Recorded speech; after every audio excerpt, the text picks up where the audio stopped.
The Second Voyage of Sindbad the Sailor. Part 1.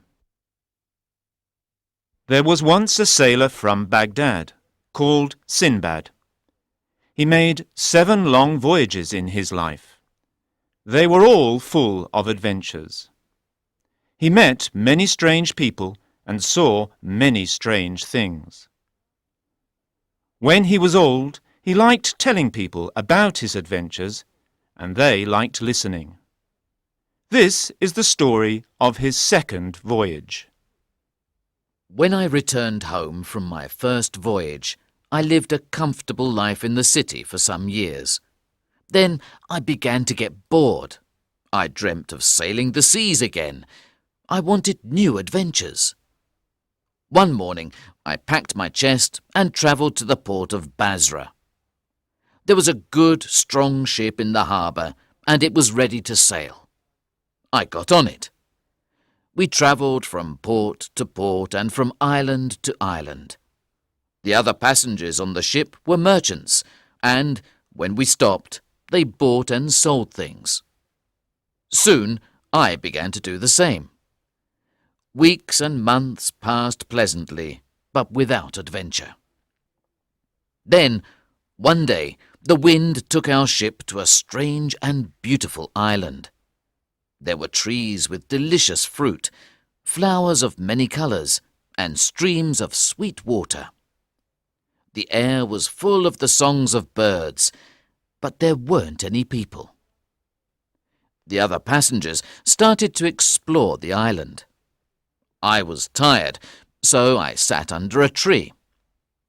I ate some of the delicious fruit from the trees and drank some of the sweet water from the streams. Then I fell asleep. When I woke up, I looked around. I was alone on the island. I looked out to sea and saw my ship on the horizon. I began to feel afraid. "Oh, poor me," I said. "What shall I do now?" I walked around the island for an hour or more. Then I climbed a tall tree. I can get a better view of the island from the top of a tree, I thought. I looked left and right, but I saw only trees, flowers, birds, the sea and the sky. Then I looked more carefully. There was a big white object in the distance. I decided to go and have a look at it. When I got nearer, I saw that it was a dome. I touched it and walked round it. It was very smooth and very big, but there were no doors or windows in it. Suddenly, it became dark. I looked up and saw an enormous bird above me. It covered the sun. "A rock," I said to myself, "and this white dome is her egg."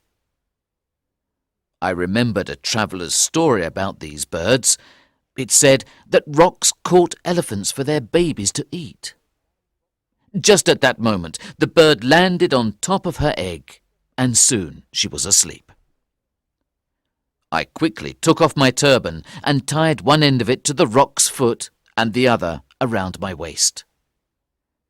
"Perhaps this bird will take me to a land where there are cities and people," I thought.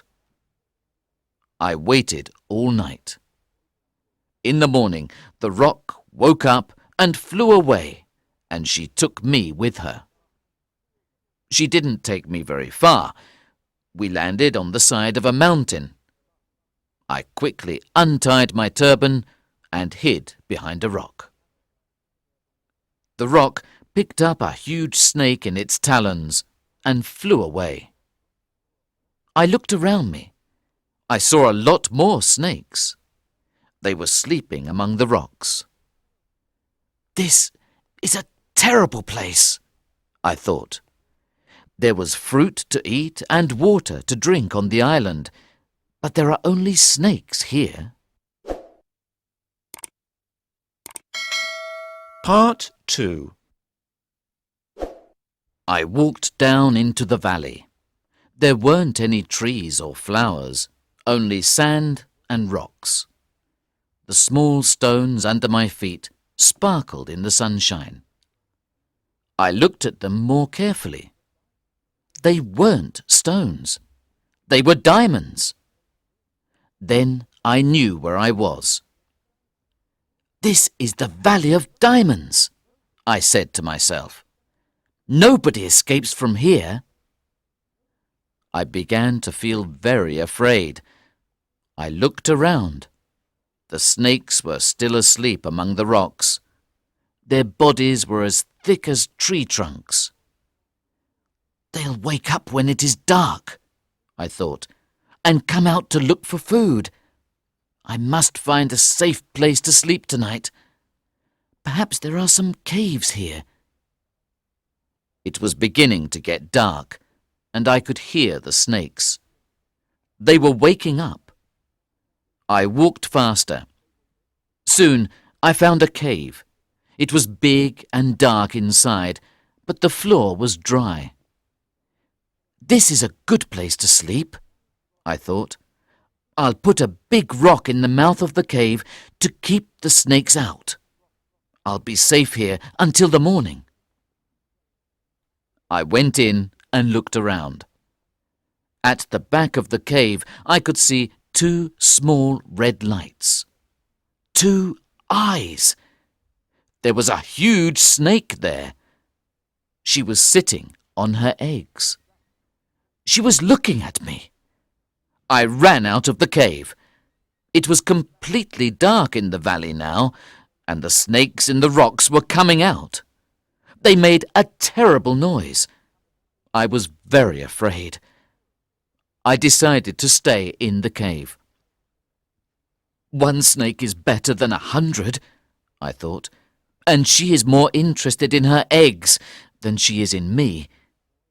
So I found a rock and closed the cave. I was awake all night. I could hear the snakes outside. The noise was terrible. The snake at the back of the cave sat on her eggs and looked at me. When I saw the first light from the sun, I moved the rock and went out. It was quiet. The snakes were asleep, so I left the cave and started walking down the valley. Suddenly, something fell out of the sky and landed at my feet. It was a big piece of meat. Then another piece of meat fell out of the sky. I was very surprised, but I remembered another traveller's story about the Valley of Diamonds.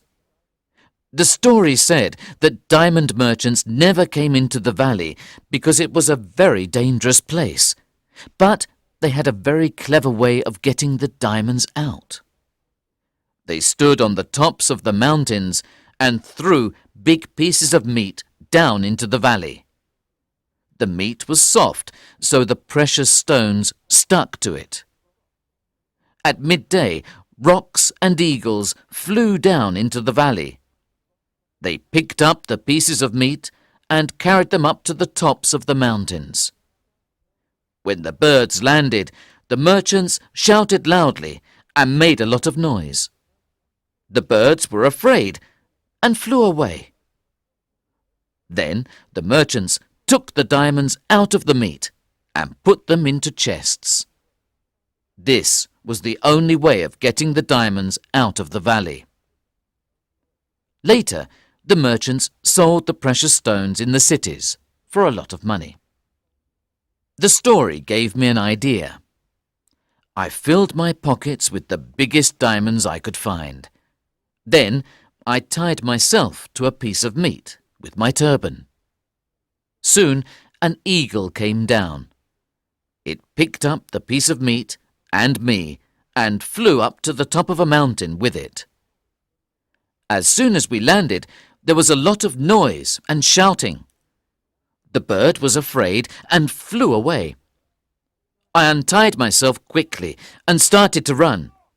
"Hey, you! Stop!" a man shouted. I stopped. "Don't hurt me, sir," I said. "I'm an honest man. I don't want your diamonds." I took 3 big diamonds out of my pocket. "Look," I said, "take these. I picked them up in the valley." And I gave him the stones. The man was very happy and thanked me. He took me to meet his friends. They were all diamond merchants. They gave me food and drink and listened to my story. One of them said, "You're the first man to escape from this valley." I travelled with them for many weeks. We visited many countries, and we had many adventures. I gave them diamonds, and they gave me food and drink. In one port there was a ship that was going to Basra. I was tired of travelling, and I wanted to see my family again, so I got on it. From Basra, I travelled back to Baghdad. I was happy to be home again. I was a rich man. I gave many presents to my family and money to the poor people of the city. I enjoyed my comfortable life at home. But after a few years, I started to get bored. I wanted to travel the seas again and have new adventures.